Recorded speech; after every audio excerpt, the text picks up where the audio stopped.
નમસ્કાર, હું છું ગોપી ઘાંગર. આપ જોઈ રહ્યા છો નિર્ભય ન્યૂઝ.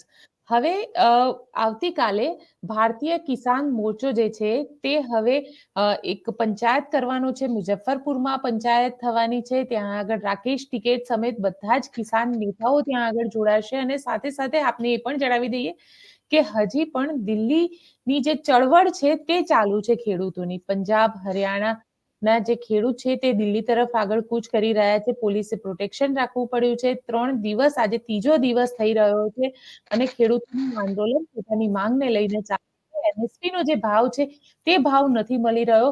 સાથે ડ્રોન થી પણ ટીયર ગેસ છોડવામાં આવી રહ્યા છે. તો ખેડૂતોએ પોતે પણ જુગાડ શોધી લીધો અને પતંગ ઉડાડીને ડ્રોનને પાડી રહ્યા છે. આપણી સાથે અત્યારે પાલ આંબલિયા જોડાઈ ગયા છે. પાલભાઈ, જે રીતની નિર્ભય ન્યૂઝમાં આપનું સ્વાગત છે. જે રીતે અત્યારે કિસાન આંદોલન ચાલી રહ્યું છે એને લઈને આપનું શું કહેવું છે? કારણ કે એમએસપી ને લઈને માંગ જે છે એ તો વર્ષોથી ચાલી રહી છે. ગોપીબેન, આપણે ગુજરાતીમાં અને ગામડાઓમાં ખાસ કરીને એક કહેવત છે કે ખાડો ખોદાઈ પડે. હું એટલા માટે કહું છું, તમે કહું ઘણા વર્ષોથી ચાલી રહી છે, એમાં હું આપની યારે સહમત છું. 2004માં હું કદાચ ભૂલતો ના હોઉં તો યુપીએ સરકારે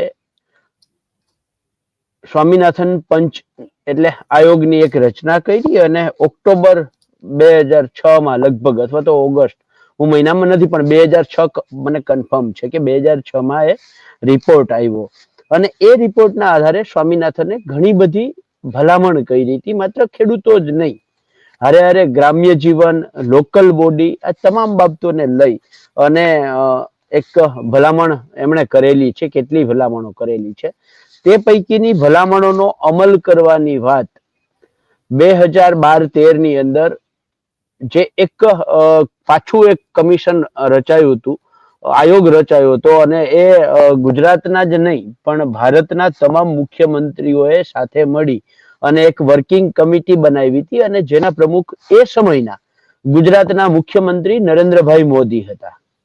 અને એ જે વર્કિંગ કમિટી બની હતી, એ વર્કિંગ કમિટીએ એ સમયના વડાપ્રધાન માનનીય મનમોહનસિંહને એક કાગળ લખ્યો હતો અને કાગળની અંદર કહ્યું હતું કે સ્વામિનાથન આયોગની સમિતિ જે છે એ સમિતિની ભલામણો છે એ ભલામણોનો કેન્દ્ર સરકારે અક્ષરશઃ પાલન કરવું જોઈએ.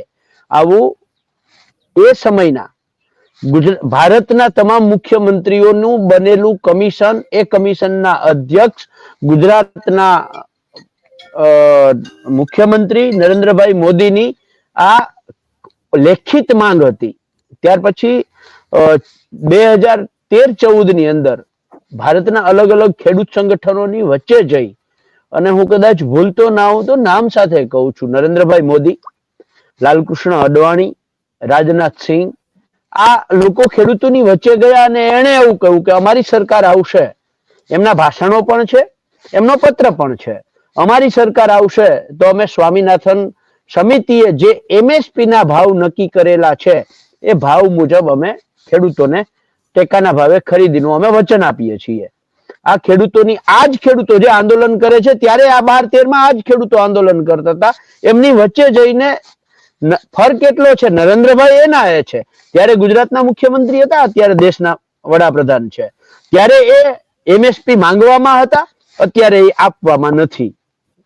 ત્યારબાદ એનાથી આગળ એક સ્ટેપ જઈએ ને એકાદ વર્ષ આપણે પાછળ જઈએ તો દિલ્હીની અંદર આ જ ખેડૂત આગેવાનો જ્યારે સતત 13 મહિના સુધી દિલ્હીમાં સામે સતત મોરચો માંડ્યો અને સરકાર પાસે જ્યારે બીજો કોઈ રસ્તો નહોતો, ત્યારે સરકારે ત્યારે ખેડૂતોને જે 3 કાળા કાયદાઓ પરત લેવાની અને એમએસપી ની ગેરંટી આપવાની જે વાત હતી એ ત્યારે કહ્યું હતું સરકારે. આજ નરેન્દ્રભાઈની સરકારે કહ્યું હતું કે અમે આ સમિતિ બનાવશું, એમાંથી નિર્ણય કરી અને ટેકાના ભાવે ખરીદીનો નિર્ણય કરશું. તો એમાં જે અત્યાર સુધીમાં એમણે જે હથિયાર ઉગામેલા છે એ જ હથિયારો અત્યારે બુમરેંગ થઈ અને નરેન્દ્રભાઈ પાસે આવે છે. પણ આ એક નરેન્દ્રભાઈ અને આ ખેડૂત આંદોલનની આસપાસની વાત થઈ, પણ વાસ્તવિકતા એ છે કે ખેડૂતો માંગે છે તો એમાં ખોટું શું છે? એ C2+ જે એમએસપી ની માંગ કરે છે તો ખરેખર હોવી જોઈએ અને આપવી જોઈએ, કારણ કે એની અંદર જે બાબતો છે ગોપીબેન, હું નિર્ભય ન્યૂઝના માધ્યમથી ગુજરાતના ખેડૂતો સુધી પહોંચાડવા માંગુ છું કે જે એનો ટ્રેક્ટરનો ડીઝલથી ચાલુ કરી બિયારણ, સિંચાઈ, જે કંઈ ખર્ચો છે, દવા, મજૂરી, આ તમામ ખર્ચા ઉપરાંત જમીનના ભાડું ગણવાનું છે, તમારું જે સ્થાવર મિલકત છે એનો ઘસારો ગણવાનો છે, અને તમારા પરિવારના સભ્યોની, જે ખેડૂતો સામાન્ય રીતે મજૂરી નથી ગણતા, એ મજૂરી ઉત્પાદનમાં ખર્ચમાં ગણ્યા પછી 50% એના ઉપર નફો એડ કરી અને એ ટેકાનો ભાવ નક્કી કરવાનો છે. નરેન્દ્રભાઈ 2014માં જયારે 2013માં જયારે મનમોહનસિંહને કાગળ લખ્યો ત્યારે એ કાગળમાં તેણે ત્યાં સુધી લખ્યું હતું કે વિશ્વની ઉત્પન્ન થતી દરેક પ્રોડક્ટની અંદર જે કારખાનામાં ઉત્પન્ન થાય છે એની દરેકની કિંમત નક્કી ઉત્પાદક કરે છે.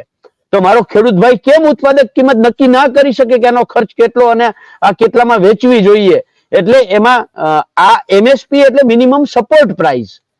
જ્યારે નરેન્દ્રભાઈએ કહ્યું હતું એ મિનિમમ કિંમત પણ એને નક્કી કરી હતી કે દરેક જણસની મિનિમમ કિંમત નક્કી હોવી જોઈએ, એનાથી ઉપરનો, એનાથી નીચેના ભાવે એક પણ માર્કેટમાં ખરીદી ન થાય, આવી જોગવાઈ કરવી જોઈએ. નરેન્દ્રભાઈએ તો અહીંયા સુધી માંગ્યું હતું 2013-14 ની અંદર.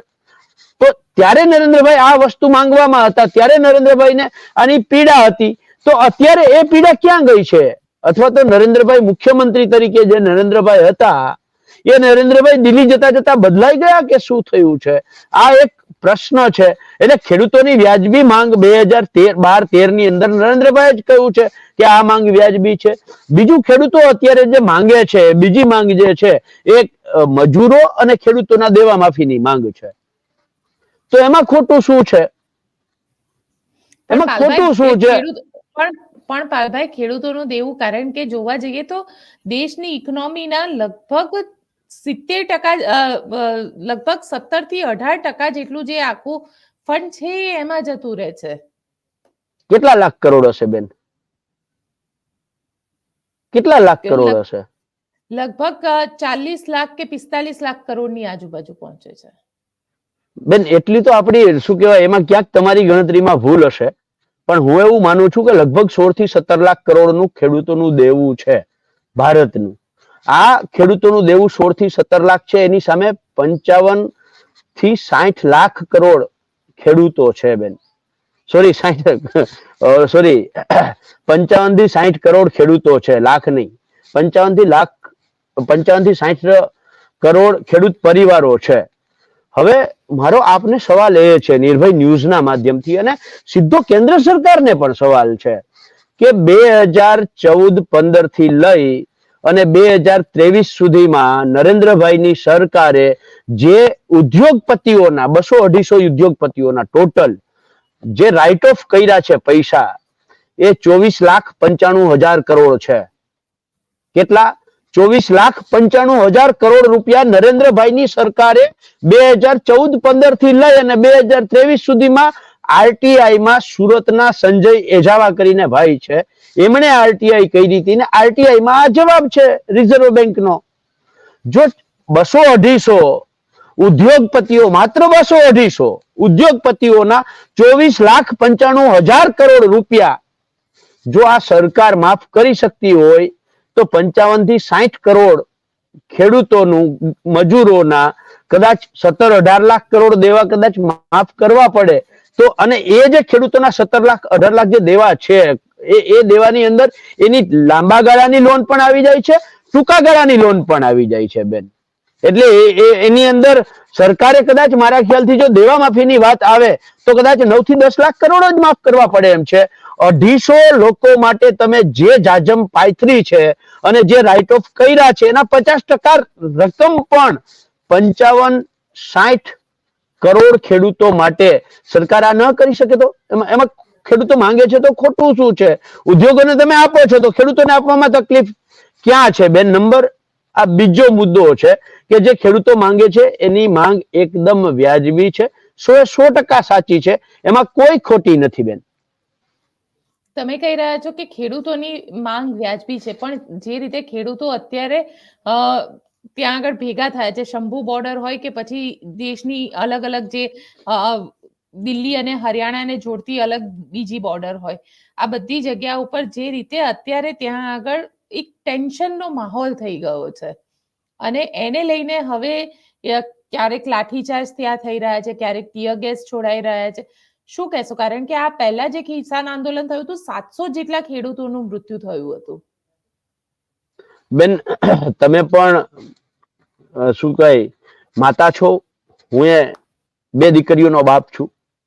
આપણે દીકરીને કે આપણા દીકરાને આપણે વચન આપ્યું હોય કે દીકરા હું આવતા જન્મ દિવસે આ કે આ તને લઈ દઈશ, અને માની લ્યો કે આપણે વચન પૂરું ન કરી શકીએ તો આપણો છોકરો તે દિવસે રિસાઈ, કદાચ પાર્ટીમાં આવે લોકોની સામે રિહાય અને આપણે ખરાબ લાગીએ, ભૂંડા લાગીએ એવો કદાચ વ્યવહારે કરે, આપણને ગુસ્સો આવે, આપણે થપ્પડે મારીએ, તેમ છતાંય ન માને. શું કામ ન માને? કારણ કે એ સાચો હતો. એટલે તો આમાં બેન જે ખેડૂત સરકાર છે એ સરકાર ટ્રસ્ટીપણું છે, સરકારનું વાલીપણું સરકારનું છે. ખેડૂતો છે, ખેડૂતોને વચન આપ્યું છે. જેવી રીતે બર્થડે ઉપર ગિફ્ટ આપવાની એક વાત એના ફાધર, મધર, બ્રધર જે કોઈ કરે અને એ પૂરું ન કરે તો બાળક રિસાય, તો જે લોકોને ખબર પડે એમાં જ કે ના છોકરો ખોટો નથી, છોકરાની માંગ સાચી છે. સેમ આ જ બાબત છે અહીંયા. તો આમાં ક્યાંક ને ક્યાંક વાલીપણા તરીકે સરકારે ભૂલ કરી છે.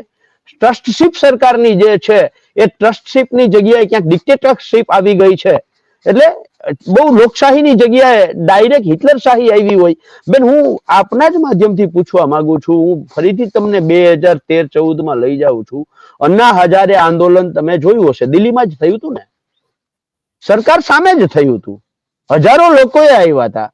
એને ક્યાંય કરતા ક્યાંય આવી રીતે ચાઇના બોર્ડર ઉપર આટલી વ્યવસ્થા ગોઠવી હોત ને બેન, તો ઓલા ગોવાળિયાએ પાણી મારી, પાણાના ઘા કરી, ગોફણના ઘા મારી અને ચીની સૈનિકોને ના ભગાડવા પડત. જેટલી વ્યવસ્થા, જેટલી સિસ્ટમ અત્યારે ખેડૂતોને દિલ્હીમાં ન આવવા દેવા માટે જે સરકાર પ્રયત્નશીલ છે, આટલી પ્રયત્નશીલ કદાચ ચાઇના બોર્ડરે થઈ હોત તો ચીની સૈનિકો ભારતમાં પ્રવેશા ના હોત અને ગોવાળિયાઓ પથ્થર ના મારવા પડ્યા હોત. એટલે જે સરકાર, તમે કહો છો કે આટલું સંઘર્ષ થયો છે, તો સંઘર્ષમાં ભૂલ કોની છે એ આપણે વિચારવાની જરૂર છે. હું આપના માધ્યમથી જે તમામ મીડિયાએ પોતાની ઉપર વાત ન લેવા વિનંતી છે, પણ જે મીડિયાએ, જાહેર માધ્યમો તરીકેની ભૂમિકા અન્ના હજારે આંદોલનમાં નિભાવી હતી, એ ભૂમિકા અત્યારે ખેડૂત આંદોલનમાં નિભાવે છે ખરા? એક ચોથા જે લોકશાહીના 2 આધાર સ્તંભમાંથી એક તો સરકાર અને તંત્ર છે, એમાં તો લૂણો લાગી જ ગયો છે. કારણ કે એટલે તો આટલા સંઘર્ષો થાય છે. જો સરકાર કદાચ લોકશાહી ઢબે ખેડૂતો સાથે વાત જેવી રીતે કરી છે એવી જ રીતે અહીંયા ખેડૂતો દિલ્હીમાં આવ્યા ત્યારે સામે પેશ આવી હોત, તો જેવી રીતે અન્ના હજારે વખતે મીડિયાએ જે એક માહોલ ઉભો કર્યો હતો, જાહેર માધ્યમોએ જે એક માહોલ ઉભો કર્યો હતો, એ જાહેર માધ્યમો આજે હું શોધું છું. જે 2013-14 ના નરેન્દ્રભાઈ મોદીને ખેડૂતો શોધે છે, એ એવી જ રીતે 2013-14 નું જે અન્ના હજારે આંદોલન વખતે જે જાહેર માધ્યમો હતા, એ જાહેર માધ્યમોને શોધીએ છીએ કે ક્યાં છે. એને જે લોકમાનસ ઊભું કરવું જોઈએ. ખેડૂતોને ખાલિસ્તાનીઓ દેખાડવાની જરૂર નથી. ખેડૂતો ખાલિસ્તાનીઓ નથી.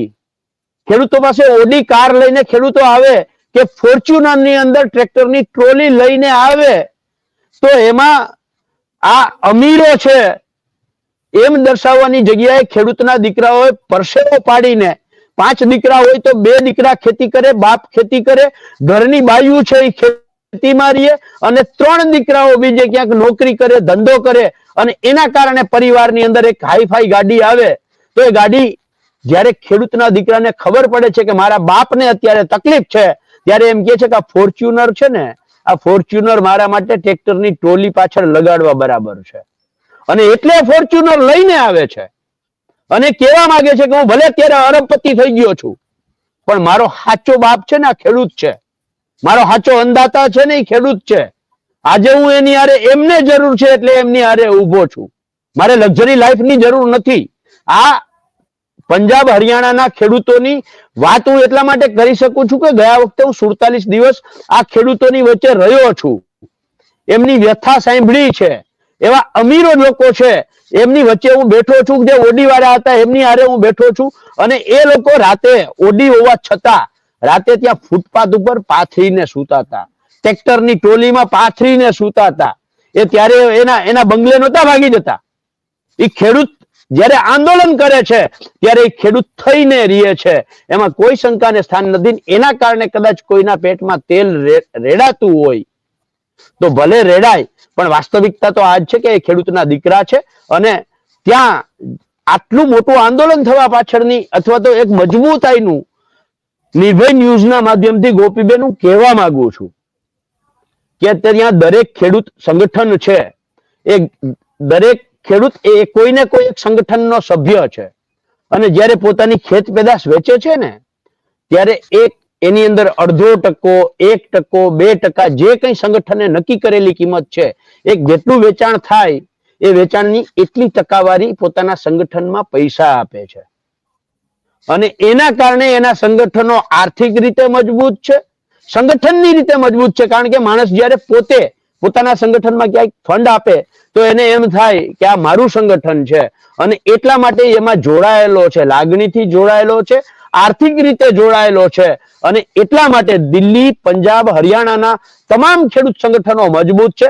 અવાજ કરે ત્યારે લાખો લોકો નીકળી જાય છે, ટ્રેક્ટર લઈને નીકળી જાય છે. અને આ તમામ ખર્ચાઓ છે એ પોતપોતાના ખેડૂત સંગઠનો ઉઠાવે છે. એમની પાસે ફંડ છે, એમાંથી ઉઠાવે છે. બેન પાલભાઈ, પણ આજે રાકેશ ટીકે દ્વારા એવું કહેવામાં આવ્યું કે 17મી તારીખે મુઝફ્ફરપુરમાં એક કિસાન પંચાયત કરવામાં આવશે, અને એ કિસાન પંચાયતમાં જે પોતાની માંગ છે તેને લઈને તેના ઉપર ફરીથી ચર્ચા કરવામાં આવશે. કારણ કે આ પહેલા જે માંગ હતી એ અલગ હતી, જે બિલ સરકારે પાછા લઈ લીધા, અને હવે ફરીથી MSP ની માંગને લઈને ખેડૂતો બેઠા છે. તમને લાગે છે આનું કોઈ અંત છે? કારણ કે સરકાર જો MSP ની માંગ ઉપર નથી માનતી કે MSP નથી થતું, તો આનો અંત શું? આ આંદોલન આવી જ રીતે ચાલતું રહેશે? નહીં બેન, જો હું તો આપને યાદ કરાવવા માંગુ છું કે પહેલો તો એક ભૂલ સુધારવા માંગુ છું. રાકેશ ટિકેતને પણ ખબર છે, કારણ કે ત્યારે હતા, ત્યારે 3 કાળા કાયદાઓ પાછા લેવાની માંગ હતી, MSP ને કાયદો બનાવવાની ત્યારેય માંગ હતી. અત્યારે છે એવું નથી, આ નવી માંગ નથી. ત્યારે વીજ બિલ 2020 ને પરત કરવાની પણ માંગ એની અંદર, એ કાયદાની અંદર ત્યારે એ હતી. એટલે ત્યારે માત્ર 3 કાળા કાયદાઓ પરત કરવા એક જ માંગ નહોતી, ત્યારે આ બંને માંગો એમની સાથે હતી. અને સરકારે MSP ની અંદર બહુ સ્પષ્ટ કહ્યું હતું કે અમે કાયદો બનાવી દેશું. નથી બનાવ્યો એટલા માટે ઉઘરાણી કરવા બર્થડે ગિફ્ટનું વચન સરકારે આપ્યું હતું એના દીકરાઓને, નથી આપી એટલા માટે જઈએ છીએ ને. એમાં ક્યાં ખોટું છે? તમે વચન આપ્યું છે, સરકાર તરીકે વચન આપ્યું છે, એટલે જઈએ છીએ. બીજું, નરેન્દ્રભાઈએ જેવી રીતે અગાઉ કહ્યું હતું કે જ્યારે નોટબંધી થઈ ત્યારે મને 50 દિવસ આપો, જો 50 દિવસમાં તમને આના ફાયદા ન જણાય તો મને જાહેર ફાંસીના માચડે ચડાવી દેજો. નરેન્દ્રભાઈને કોણ ફાંસીએ ચડાવવા દેલો કયો? નરેન્દ્રભાઈએ કહ્યું હતું 2022 ની અંદર ખેડૂતોની આવક ડબલ થઈ જશે. અરે ભાઈ, આવક તો ડબલ ના થઈ, જાવક ડબલ થઈ ગઈ. હમણાં જ રાજ્યસભાની અંદર પુરુષોત્તમભાઈ રૂપાલા બૂમો પાડી પાડીને કહેતા હતા, બૂમો પાડી પાડીને ગળું બેસી જાય એવી રીતે બેન પુરુષોત્તમભાઈ રૂપાલા કહેતા હતા કે કિસાનો કી આવાજ દબા સકે એસા માઈ કા લાલ કોઈ પેદા નહીં હુઆ. હવે રૂપાલાભાઈ અત્યારે કા સાપના દરમાં અંદર ગરીને બેસી ગયા છે? આવું ખેડૂતોનો અવાજ દબાવવામાં નથી આવતો. એટલે કેવા જે વાત છે એ વાત સાચી છે. સરકાર બોલીને બદલી જાય છે. હવે સરકાર જ બોલીને બદલી જાય, ખેડૂતોએ શું કરવાનું? લડાઈ કરવાની. અને જે લોકો એવું હજી વેમમાં રાખે છે કે આવી જ રીતે લડતા જ રહેવાનું, જ્યારે ગયા વખતે ખેડૂત આંદોલન વખતે પણ લોકો કહેતા હતા કે આનો કોઈ અંત નથી, આનું કોઈ પરિણામ નથી. સરકારે પાછી પાની કરવી પડી, પારોઠના પગલા ભરવા પડ્યા. નરેન્દ્રભાઈએ લોકસભાની અંદર મગરના આંસુ સારવા પડ્યા, મગરના આંસુ સારવા પડ્યા. ખેડૂતો માટે ચિંતા વ્યક્ત કરતી રીતે વાત કરવી પડી. ઈ નરેન્દ્રભાઈ ક્યાં છે? જો એમને ચિંતા હોત તો આ નિર્ણય અહીંયા સુધી પહોંચ્યો જ ના હોત. એટલે મહાપંચાયતની જે વાત થઈ છે, તો મહાપંચાયતની અંદર આગેવાનો ભેગા થશે, જેવી રીતે અગાઉ પણ ખેડૂત આગેવાનો ભેગા થતા હતા. દરેક રાજ્યની અંદર, દાખલા તરીકે કિસાન મોરચાની નીચે ગુજરાતની જે ખેડૂત સંગઠનો આમાં સહકારમાં છે, એ ખેડૂતોના ગુજરાત કિસાન સંઘર્ષ સમન્વય સમિતિ બનાવેલી છે. એવી જ રીતે તમિલનાડુમાં છે, એવી જ રીતે કિસાન મોરચાની અંડરમાં દરેક રાજ્યની અંદર સંઘર્ષ સમિતિ છે. એમાંથી જ્યારે જરૂર પડે ત્યારે એના બબે કન્વીનરો જે દરેક રાજ્યવાર છે, એ આપણે અહીંયાથી ડાયાભાઈ ગજેરા અને સુરતવાળા જયેશભાઈ પટેલ એ એના કન્વીનર છે. કદાચ બની શકે કે એમને બોલાવ્યા હશે, એ જશે, એ જે કઈ નિર્ણય લઈને આવશે, એ જે મહાપંચાયત થાય કે જે 35-40 જણાનું જે ગ્રુપ છે, એ ગ્રુપ જે કઈ નિર્ણય ડિસાઈડ કરશે એ તમામ ખેડૂતો માટે, જે આંદોલન કરતા ખેડૂતો છે એમના માટે બંધન કરતા છે બેન.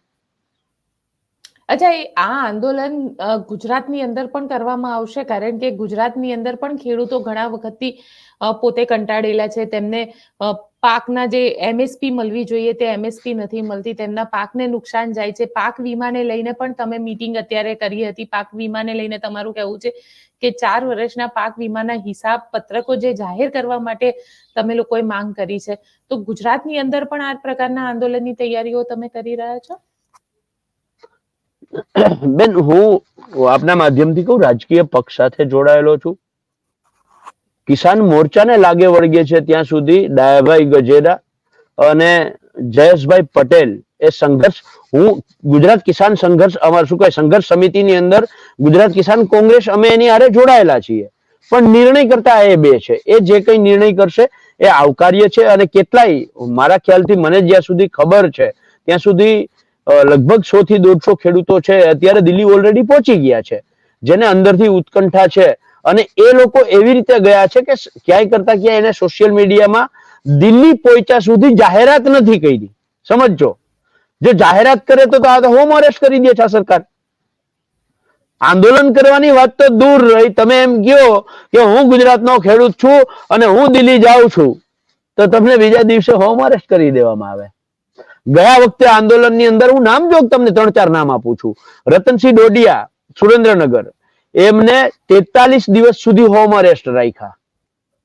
પ્રવીણ પટોડિયા, સરદારગઢ, રાજકોટ જિલ્લો, એમને 37 દિવસ સુધી હોમ અરેસ્ટ રાખ્યા. ચેતન ગઢિયા લગભગ 32 કે 33 દિવસ સુધી હોમ અરેસ્ટ રહ્યા. આવા કેટલાય લોકો 8-8-10 દિવસ, એનો તો તોટો નથી. પણ તમને એવું લાગે છે કે સરકાર ડરે છે? ખેડૂતોથી સરકાર ડરે છે? બેન, ડરવા સિવાય બીજો કોઈ વિકલ્પ જ નથી સરકાર પાસે. એટલા માટે કે સરકારે જે રીતે 2024ની ચૂંટણી આવી અને સ્વામીનાથનજી અને ચૌધરી ચરણસિંહને જે ભારત રત્ન આપવાની જાહેરાત કરી, આ ચૌધરી ચરણસિંહ ઉપર કે સ્વામીનાથનજી ઉપર સરકારનો કોઈ પ્રેમ નથી. આ ખેડૂતોનો ડર છે. એટલે એ ક્યાંક ને ક્યાંક મસીહા થવા માટે, કે અમે ખેડૂતોના જે મસીહાઓ હતા એમનું અમે સન્માન કર્યું છે, ચૌધરી ચરણસિંહના પોતરાને પોતાની તરફ લેવા માટે, એમની પાર્ટીને પોતાની તરફ લેવા માટે આપવામાં આવ્યું છે. બેન, કર્પૂરી ઠાકુર આમાં સૌથી મોટું ઉદાહરણ છે. જે કર્પૂરી ઠાકુરની સરકારને શિક્ષણના મુદ્દે અને આરક્ષણના મુદ્દે, આ બે મુદ્દે કર્પૂરી ઠાકુરની સરકાર પાડી દેવામાં જે જનસંઘ હતું, જે ભાજપ હતું, એ ભાજપ આજે કર્પૂરી ઠાકરને રત્ન આપે છે. એટલે આ બહુ સ્પષ્ટ છે કે એમાં ક્યાંક ને ક્યાંક ડર છે. 2024ની ચૂંટણીનો ખેડૂતોથી ડર છે. એટલા માટે આ નિર્ણય થાય છે. બેન, પાલભાઈ, તમને સવાલ મારો એ છે કે 4 વર્ષથી પાક વીમાના હિસાબ પત્રકો જાહેર કરવામાં નથી આવ્યા. ગુજરાત સરકાર ઉપર તમે ભ્રષ્ટાચારનો આરોપ લગાડી રહ્યા છો. આ ભ્રષ્ટાચાર કઈ રીતે કરવામાં આવ્યો? ગોપીબેન, 2016-17માં પ્રધાનમંત્રી પાક વીમા યોજના નરેન્દ્રભાઈ જ્યારે દેશના વડાપ્રધાન બન્યા ત્યારે લઈ આવ્યા. એમણે ફરીને આખા ગુજરાતમાં એને લગભગ 5-6 જગ્યાએ ભાષણોમાં કહ્યું કે હવે મારા ગુજરાતના ખેડૂતોને ખેતરમાં પાક પડ્યો હોય, ટ્રેક્ટરની ટોલી ભરાતી હોય, ખરામાં માલ પાક પડ્યો હોય અને વરસાદ થશે તો પણ ખેડૂતને પાક વીમો મળશે, એવી અમે પાક વીમા યોજના લઈ આવ્યા છીએ. હવે આ યોજના જ્યારે સમજ્યા ત્યારે ખબર પડી કે પેલા જે પ્રીમિયમનો દર 3% હતો, જે સરકારીની જ વીમા કંપની AIC હતી, આ AIC છે agriculture insurance corporation of India, આ AIC પ્રીમિયમ ઉઘરાવતી હતી અને AIC વીમો આપતી હતી. એની જગ્યાએ નરેન્દ્રભાઈ નવી કંપનીઓ લઈ આવ્યા, ખાનગી કંપનીઓ લઈ આવ્યા, ખેડૂતોને 2% પ્રીમિયમ કરી દીધું, પણ વીમા કંપનીઓને 58% 60% સુધી પ્રીમિયમ આપ્યું. હવે આ પ્રીમિયમ જે છે, હવે આ મોબાઈલ દાખલા તરીકે હું લઉં છું તો આ મોબાઈલનો 1 લાખ રૂપિયા હું લઉં તો 58,000 તો વીમા કંપનીને મારે પ્રીમિયમ પેટે દઈ દેવાના. બેન, દુનિયાની અંદર દારૂગોળો બનાવતી જે ફેક્ટરીઓ છે, ફટાકડા બનાવતી ફેક્ટરીઓ છે, આનાથી મોટું વધારે રિસ્ક ક્યાંય નથી. એમાં 14-15% પ્રીમિયમ હોય. અહીંયા 58% સુધી પ્રીમિયમ આપ્યા, અને એ રાજ્ય સરકાર અને કેન્દ્ર સરકારે પાછલા બારણેથી વીમા કંપનીને આપ્યા. પણ એની સામે જ્યારે દુષ્કાળગ્રસ્ત પરિસ્થિતિ હોય, સરકાર પોતે દુષ્કાળગ્રસ્ત તાલુકાઓ જાહેર કરે, સરકાર પોતે 3,750 કરોડનું પેકેજ જાહેર કરે. શું કામ? કે પાક નિષ્ફળ ગયો છે એટલે સરકાર ફૂલ નહીં તો ફૂલની પાખડી પેટે 3,750 કરોડ આપે છે. તો બેન, પાક અમારો નિષ્ફળ ગયો. કયો પાક નિષ્ફળ ગયો? કે જેનો વીમો લીધેલો હતો એ ગયો. જેનો વીમો લીધો હતો અમે, એ પાક નિષ્ફળ ગયો છે એવું સરકાર કહે છે, અને એટલે અમને સરકાર સહાય કરે છે 3,750 કરોડના પેકેજની. 129 તાલુકાઓ દુષ્કાળગ્રસ્ત જાહેર કરે છે. તો 129 તાલુકાઓમાં તો 100% પાક વીમો થવો જોઈએ ને, જે સરકારે પોતે કહ્યું કે તમારો પાક નિષ્ફળ ગયો છે એટલે અમે આટલું પેકેજ આપીએ છીએ. હવે અમારો પાક નિષ્ફળ ગયો, સરકારે સ્વીકારી લીધું. હવે વીમા કંપની એમ કહે છે, દાખલા તરીકે હું એક તાલુકો લઉં, કુતિયાણા દુષ્કાળગ્રસ્ત છે અને સરકારે દુષ્કાળગ્રસ્ત જાહેર કર્યો, સરકારે પેકેજ આપ્યું. વીમા કંપની એમ કહ્યું કે તમને 0.68% જ નુકસાન છે, એટલે તમારો પાક વીમો 0.68% થાય છે. પડધરીની અંદર સરકારે દુષ્કાળગ્રસ્ત જાહેર કર્યો, પાક વીમો 6% આપ્યો. સુરેન્દ્રનગરના સાયલામાં સરકારે દુષ્કાળગ્રસ્ત જાહેર કર્યો, પાક વીમો 6% આપ્યું. આવા 129 તાલુકાઓની વાત કરું છું બેન. એમાં અમે સતત લડ્યા, એના મૂળમાં ગયા તો ખબર પડી કે જે પાક વીમાનો જે પાયાનો ભાગ છે, એ ભાગ છે ક્રોપ કટિંગ. ક્રોપ કટિંગ એટલે એક ખેતર હોય, એ ખેતરની અંદર 1 હેક્ટરનો જે ખેતર છે, 1 જ હેક્ટર, એ 1 હેક્ટરના ખેતરમાં 5x5 નો પ્લોટ પસંદ કરી, એમાંથી 5x5 ની અંદર વિસ્તારમાં એટલે 25 ચોરસ ફૂટ વિસ્તારની અંદર જેટલી મગફળીઓ હોય એને છોડવા ઉપાડવા, એમાંથી દાણા તોડવા, એનો વજન કરવો, અને જે વજન આવે આ વજનના આધારે નક્કી થાય કે 25 ચોરસ ફૂટની અંદર 300 ગ્રામ મગફળીનું ઉત્પાદન થાય તો 1 હેક્ટર એટલે 10,000 ચોરસ મીટરે કેટલું થાય. એટલે એના ઉપરથી નક્કી થાય કે 1 હેક્ટરની અંદર 30 મણ દાખલા તરીકે ઉત્પાદન થાય. તો છેલ્લા 5 વર્ષની અંદર 1 હેક્ટરની ઉત્પાદનની સરેરાશ કેટલી છે? કે 100 મણ. એનો અર્થ એવો કે 70% પાક વીમો થવો જોઈએ. આ 70% જે પાક વીમો થાય એવું પત્રક જે બને છે પાક કાપણી અખતરાનું, જેને પત્રક 1, 2, 3, 4 કહેવામાં આવે છે, આ પાક કાપણી અખતરાના પત્રકો અમે સરકાર પાસે માંગીએ છીએ કે આ અખતરા જે તમે ગામ લેવલે, ખેતર લેવલે કરેલા છે, જેની અંદર ગ્રામ સમિતિ હતી, ગ્રામ સમિતિના સરપંચ, ઉપસરપંચ, તલાટી, મંત્રી, 2 ખેડૂત આગેવાનો, વીમા કંપનીનો 1 માણસ, ગ્રામ સેવક, આ લોકોની ઉપસ્થિતિમાં જે ક્રોપ કટિંગ થયા છે, આના પત્રકો આપો એટલે દૂધનું દૂધ ને પાણીનું પાણી થઈ જાય કે કેટલો પાક વીમો ખવાઈ ગયો છે, ચવાઈ ગયો છે. કારણ કે અમે અમરગઢ અને દેવગઢ આ 2 ગામોના પત્રકો સરકારના મોઢા ઉપર માર્યા છે. એ 2 ગામોની અંદર ખેડૂતોને 1 હેક્ટરે 61,000 રૂપિયા પાક વીમો મળે એમ હતો, એમાંથી સરકારે 1,008 રૂપિયા આપ્યા. 61,000 1 હેક્ટરે મળે એમ હતો, ત્યાં 1,008 રૂપિયા પ્રતિ હેક્ટરે સરકારે પાક વીમા એટલે વીમા કંપનીએ, સરકારે તો ના કહેવાય, વીમા કંપનીએ આપ્યા. તો આ 60,000 કોણ અમારા ખાઈ ગયું? આ તો 2 ગામના અમને પત્રકો મળ્યા એટલે ખબર પડી કે આમાં તો બહુ મોટું ભોપાડું છે. એટલે અમે 2019 ની અંદર 3 ધારાસભ્યશ્રીઓ, ગુજરાતના ખેડૂત આગેવાનો, રાજ્યના ખેતી નિયામક પાસે ગયા હતા. જેવી રીતે હમણાં પરમ દિવસે અમે ગયા, ગઈકાલે જેવી રીતે માંગ કરવા ગયા એવી જ રીતે અમે ગયા હતા. રાજ્યના ખેતી નિયામક પાસે હિસાબ નતો, એ ચેમ્બર છોડીને જતા રહ્યા હતા.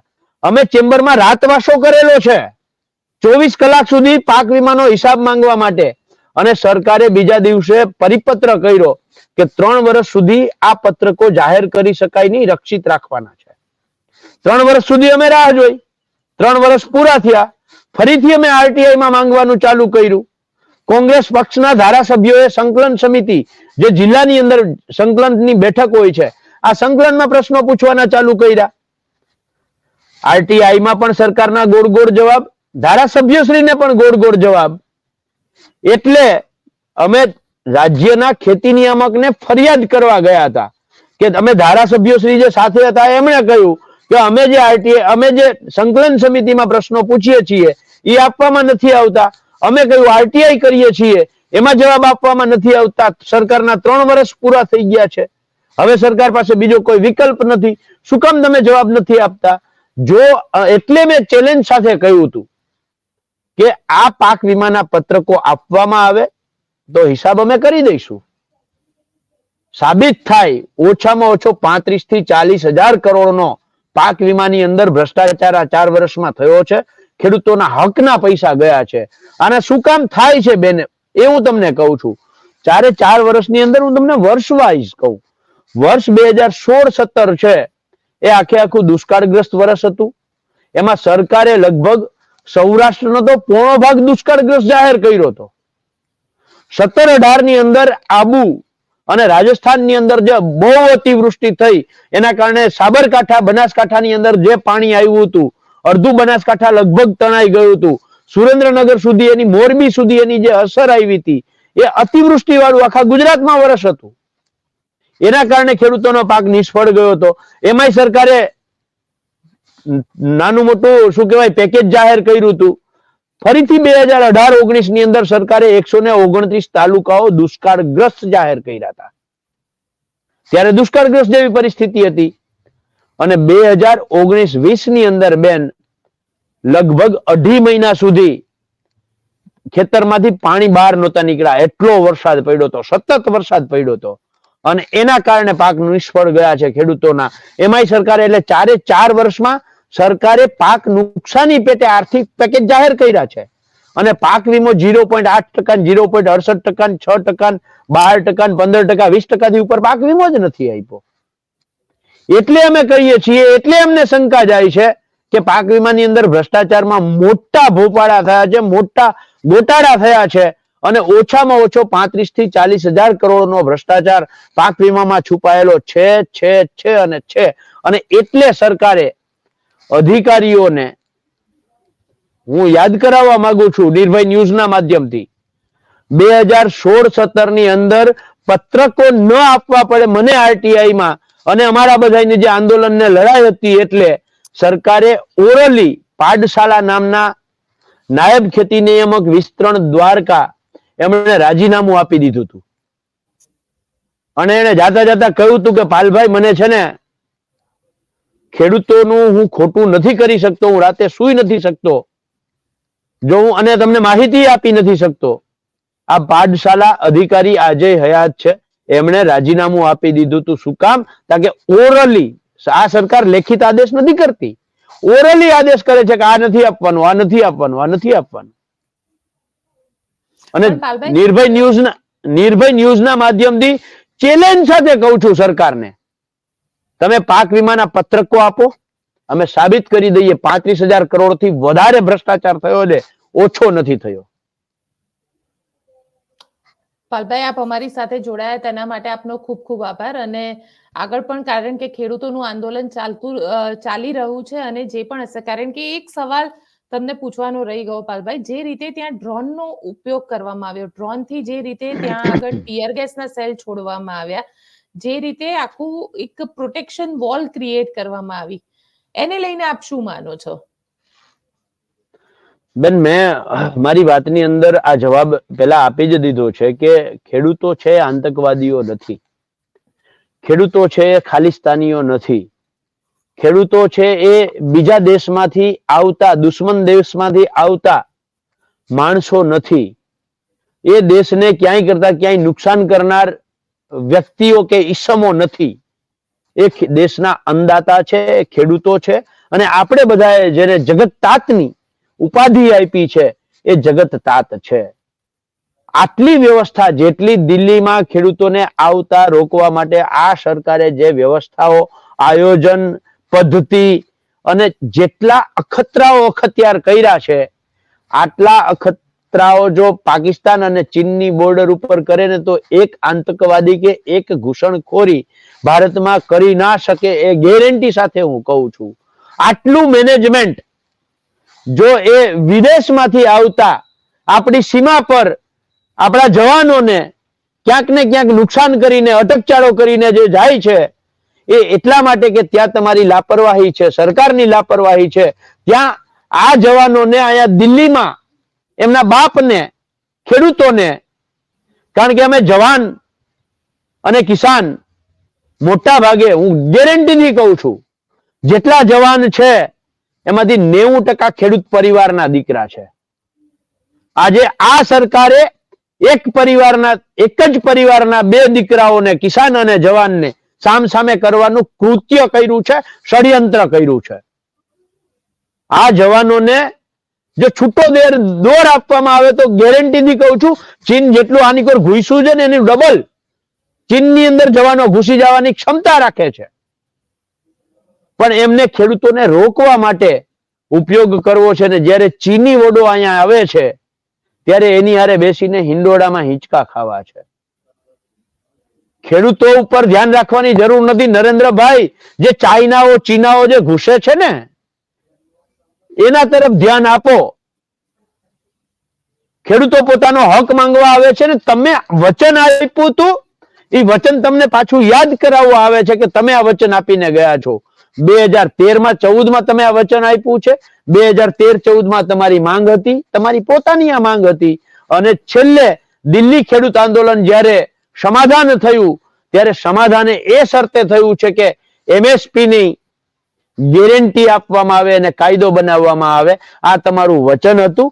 એટલે ખેડૂતો અત્યાર સુધી તમે નથી, હવે તમે 2 જ મહિના છો, 2 મહિના પછી તમારા વચનનું શું? એટલા માટે ખેડૂતો આવે છે, તમે વચન આપ્યું છે તમે પૂરું કરો. તમને યાદ કરાવવા માટે આવે છે. અને આપણે જ્યારે દેવાદાર હોઈએ અને કોઈ લેણદાર આવે તો એને આ રીતે આપણે રોકીએ તો આપણને માણસ શું સમજે? બહુ સ્પષ્ટ છે બેન. બિલકુલ પાલભાઈ, આપ અમારી સાથે જોડાયા તેના માટે આપનો ખૂબ ખૂબ આભાર. તો આપને અમારો રિપોર્ટ કેવો લાગ્યો કોમેન્ટ બોક્સમાં ચોક્કસથી જણાવજો. અમારી ચેનલ નિર્ભય ન્યૂઝને લાઇક, શેર અને સબસ્ક્રાઇબ કરવાનું ભૂલશો નહીં. આભાર.